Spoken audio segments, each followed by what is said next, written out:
दोस्तों, हमारे अच्छे और बुरे कर्मों का प्रभाव ना केवल हमारे ऊपर पड़ता है बल्कि इनसे वस्तुएं भी अभिशप्त होती हैं और संकट का कारण बनती हैं। ऐसी एक घटना का उल्लेख लॉयल वेमिस्टर ने अपनी पुस्तक स्ट्रेंज हैपनिंग में किया है। इसके अकॉर्डिंग इंग्लैंड के यॉर्कशायर में एक वाइन हाउस है जिसमें रखी हुई एक चेयर को डेथ चेयर, मृत्यु की कुर्सी के नाम से जाना जाता है। वो ऐसे कि एक वसवी नाम का प्रख्यात अपराधी था जो कि डेली इस बार में शराब पीने के लिए आया करता था और इस शराब गृह में उसकी एक चेयर थी जो कि सेफ थी। उस चेयर पर कोई और नहीं बैठ सकता था। उसका इतना ज़्यादा आतंक था कि वहाँ का जो ऑनर था और वहाँ आने जाने वाले जो लोग थे वो उस वसवी से बहुत ज़्यादा डरा करते थे। ऐसे ही एक रोज की बात है, बसवी अपने ससुर के साथ उस बार में शराब पीने के लिए आता है। तो वे दोनों मिलकर जमकर शराब पीते हैं और शराब के नशे में धुत होकर किसी बात पर उन दोनों की लड़ाई हो जाती है। और बसवी अपराधी प्रवृत्ति का तो रहता ही है, तो वह अपने ससुर का मर्डर कर देता है। अब उसे फांसी की सज़ा सुनाई जाती है। तो कोइंसिडेंटली जो फांसी का जो प्लेटफॉर्म था वो उस बार के एकदम सामने ही था। अब जिस समय उसे फांसी हो रही थी तो वो बहुत ज़्यादा गुस्से में और उत्तेजित था और चिल्ला चिल्ला कर बोल रहा था कि जो भी मेरी चेयर पर बैठेगा मैं उसे ज़िंदा नहीं छोड़ूंगा। बस फिर क्या था, तब से बोलते हैं कि वह चेयर शापित हो गई। अब जो भी उस चेयर पर बैठता उसकी मृत्यु हो जाती।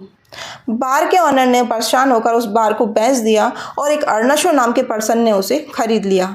फिर अर्नशो ने क्या किया, उस चेयर का पूरा हिस्ट्री को एक स्लेट पर लिखवाकर और बार के बाहर टंगवा दिया, जिससे कि उस बार में आने जाने वाले लोगों को उसके प्रकोपों का सामना ना करना पड़े।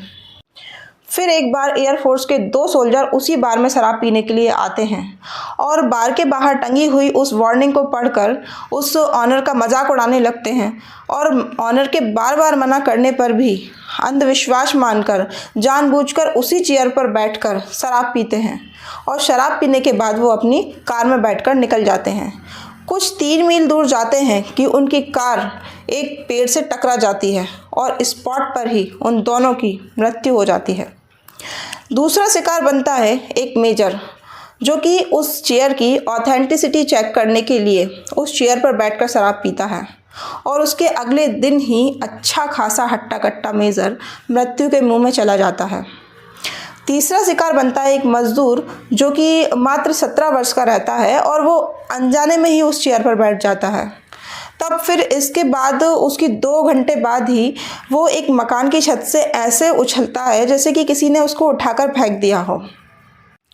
अब उस शराब मालिक अर्नशो के सामने बड़ी भारी स्थिति पैदा हो गई थी। पहले तो उसने सोचा कि उस चेयर को आग लगा दिया जाए, पर फिर उसने सोचा कि कहीं ऐसा ना हो कि उस आत्मा का प्रकोप उसी के ऊपर बरस पड़े।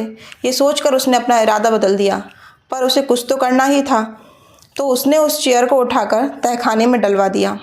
पर अब तक उस चेयर की ख्याति दूर दूर तक फैल चुकी थी। लोग उसे देखने के लिए आने लगे। ऐसे ही एक रोज़ अर्नशो का एक मित्र था जिसका नाम हैरी था, उससे मिलने के लिए आता है और साथ में अपने एक अन्य मित्र को भी लाता है।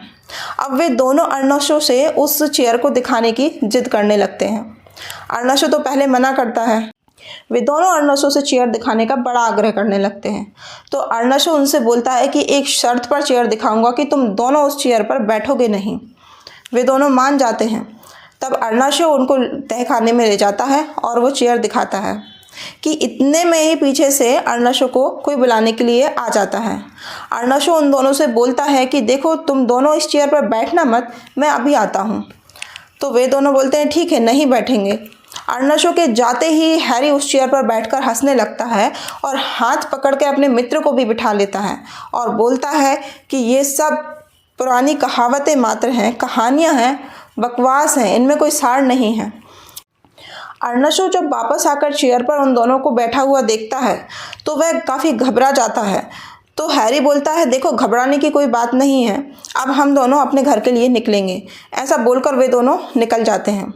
उसके 48 घंटे बाद अर्नशो को ये खबर मिलती है कि उसके मित्र हैरी की बिना किसी बीमारी के मृत्यु हो जाती है और उसके साथ आया हुआ वह मित्र रिवन मार्केट में अपनी आत्महत्या कर लेता है। इसके बाद अर्नशो ने उस चेयर को किसी को भी ना दिखाने का निश्चय कर लिया। दोस्तों, दुरात्माएं जो होती हैं वो मरने के बाद भी उन वस्तुओं के आसपास मंडराया करती हैं जो कि उन्हें बहुत ज़्यादा प्रिय होती हैं। इस घटना को बताने के पीछे मेरा उद्देश्य सिर्फ यही था कि हमारे आसपास यदि हमें कभी कोई ऐसी घटना देखने या सुनने को मिलती है तो ज़रूरी नहीं है कि हर बार हम उसे चुनौती दें या उसे गलत साबित करने की कोशिश करें, क्योंकि कुछ चीज़ें होती हैं जो वास्तव में सच होती हैं। अगर आपके मन में कोई क्वेश्चन हो तो मुझे कमेंट कर ज़रूर बताएं और मेरे चैनल को लाइक, सब्सक्राइब एंड शेयर करें। धन्यवाद।